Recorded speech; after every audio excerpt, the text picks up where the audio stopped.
halos kalahating milyong pisong halaga ng hininalang shabu ang nasabat ng mga operatiba ng Bacolod City Police sa ginasang bypass operation.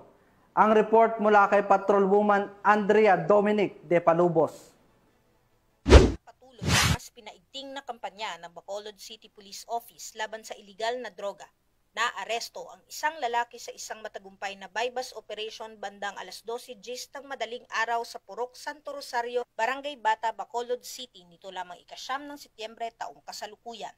Ang operasyon ay pinangunahan ng City Drug Enforcement Unit sa pangunguna ni Police Lieutenant Colonel Antonio Benetes Jr., hepe ng nasabing unit, na nagresulta sa pagkakadakip sa suspect na kinilalang si alias Marjo, walang asawa, walang trabaho at residente ng nasabing barangay. Sa operasyon, nakuha mula sa pag-iingat ng suspect ang humigit kumulang 70 gramo ng hinihinalang shabu na may standard drug price na tinatayang 476,000 piso.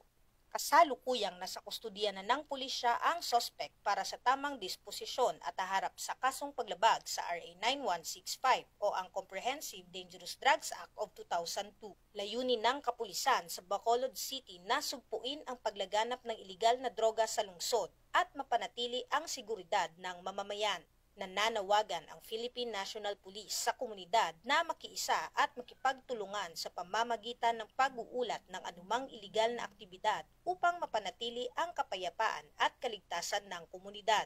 Sa bawat ulat na ginagawa ng mamamayan, isang hakbang ito patungo sa mas ligtas na kinabukasan at itaguyod ang isang bayang payapa, maunlad at ligtas para sa susunod na henerasyon. Mula dito sa Western Visayas, ako ang inyong Police News Network Correspondent, Patrolwoman Andrea Dominic de Palubos. Alagad ng batas, tagataguyod ng balitang pulis.